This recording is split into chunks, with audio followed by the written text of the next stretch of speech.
14 lakhs కావాలి. 14 లక్షల? అప్పుడెప్పుడో ఛాలెంజ్ చేసేలాం కదా, ఎప్పుడు అడగనండి, ఇప్పుడు ఎందుకు వచ్చావు? ఒక సీరియస్ ప్రాబ్లంలో ఉన్నా నాన్న. ఏం ప్రాబ్లం రా? కావ్య ఎంబీబీఎస్ ఫీజు కట్టాలి. అయితే నాతో ఉంటుంది కాబట్టి నేనే కట్టాలి కదా నాన్న. కట్టుకో.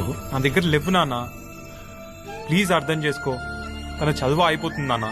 రే రే గార్మెంట్ బిజినెస్ లాస్కి వెళ్ళి నేనే అప్పులు పాలైపోయాను. నా దగ్గర లేవురా.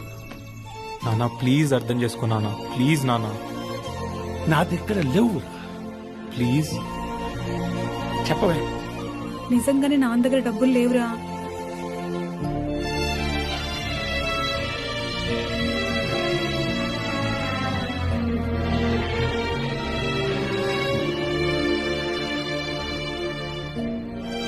அப்பா அது நம்ம ஃபீஸ் விஷயம் என்னாச்சு?